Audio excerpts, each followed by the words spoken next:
पढ़िबा। श्री हरिनाम प्रभु की जय, जगत गुरु प्रभुपाद की जय। भक्ति विनोद ठाकुर कहते कि दुई प्रकार लोक अच्छा जो मैंने भगवान नाम अभ्यास करते। दुई प्रकार स्तर अच्छी।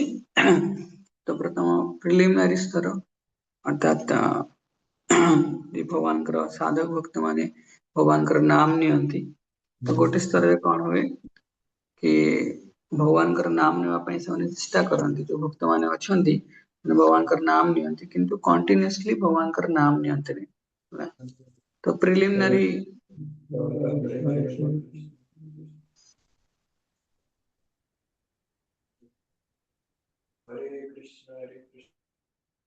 हरे कृष्ण। तो प्रिलिमिनारी स्तर रे से भगवान कंटिन्यूअसली नाम नहीं पारती कहीं टेस्ट भगवान ना रे आसी न था। तेणु जदि बा से निष्ठापर प्रयास करेंगे ताले कौन हम धीरे धीरे माला गोटे फिक्स राउंड जप करेंगे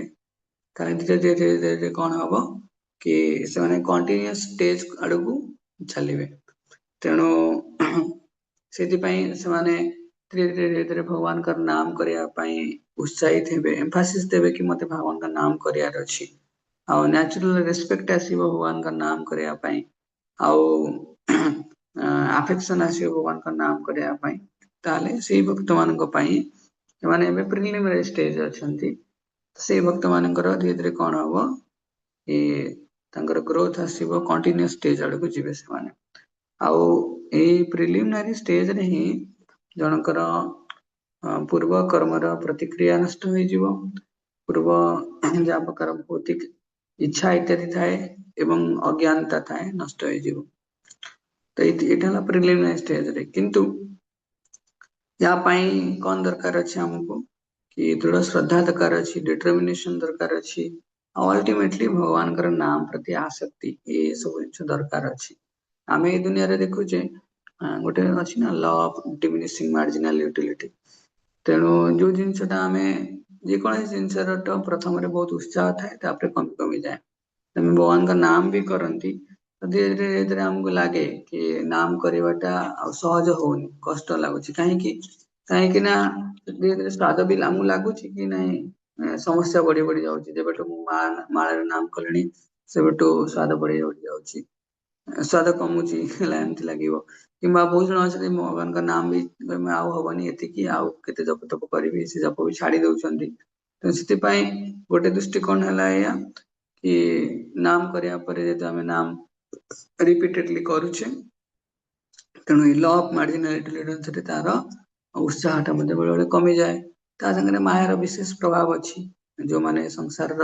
भौतिक जाल मुक्त हाँपाई चाहती तो माया कौन करे विभिन्न प्रकार समस्या आणिकी दिए ताकि से माने प्रॉपरली परीक्षण हो पार। तेणु से गोटे कॉन्सेप्ट है कि जन को प्री डिटरमाइंड हबार अच्छी। प्री डिटरमाइंड माने कौन समस्या आसीबा पूर्व समस्या को ठीक से बुझी नबार अच्छी बहुत सामर्थ्य जन को प्राप्त हुए। समस्या आसिया पूर्व भक्ति जीवन रे समस्याटा कौन कहीं गीता भागवत रे सब प्रकार समस्या वर्णना कराई कि कौन कौन मटेरियल नेचर रे हमको समस्या आसी पारे। तेणु को प्री डिटरमाइंड हबार अच्छी एटा कहा जाए निर्बंध है बाहागर पूर्व निर्बंध हुए सेमती समस्या आसिया पूर्व भगवान जहाँ भी स्पिरिचुअल एस्पेक्ट अच्छे आम जीवन रे नाम करवा भक्ति करवा तो इत्यादि तो सागर हमको स्पिरिचुअल कमिटमेंट रखार अच्छी कि जेकोसी परिस्थिति रे भगवान का नाम को स्तर रे रही भगवान का नाम नेवा समय स्तर रही।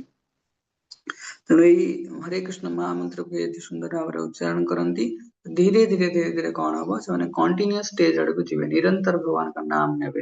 गोटे माला जो आम जप करते गोटे ग्रंथ भी कह जाए तो एमती 108 थर हरे कृष्ण महामंत्र नाम जप करे तो गोटे ग्रंथ कह जाए तो 3 लाख नाम आमको नबार अच्छी अर्थात 24 आवर्स आमको भगवान का नाम जप करार आम आचार्य मैंने भी करुले तो से निरंतर भाव में भगवान का नाम नापी आमको प्रयास करा हम किंतु तार पूर्व आम तो से स्टेज को आसीने आम प्रिलिमिनरी स्टेज रे अच्छे आमको आमर किसी गोटे फिक्स राउंड अति कम रे फिक्स करार था प्रभुपाद कहते 16 माळ अति कम रे करार अछि तेणु से जेबे आमे आम हृदय को भगवान नाम संगे बांधी दबा सेबे भगवान कौन करेंगे कि आम संगे रेसिप्रोकेट करेंगे भगवान प्रॉपर्ली रेस्पॉन्स करेंगे तेणु आम निश्चय भाव में गोटे सिंसियरिटी पॉइंट अच्छी कि आमे बहुत सुंदर भाव में भगवान ऊपर आश्रय ग्रहण करके प्री डिटरमाइंड है कि नाम कराया अच्छी कि नाम को कौन परिस्थिति रे मु त्याग कर पारिबिनी आ उत्साह को बरकरार रखियो ठीक है तो ये मनोभाव नहीं हम चेष्टा करवा नाम जप करने श्री हरिनाम प्रभु की जय जगत गुरु श्रील प्रभुपाद की जय अनंत कोटि वैष्णव की जय हरे कृष्ण मेट रहा हरे कृष्ण।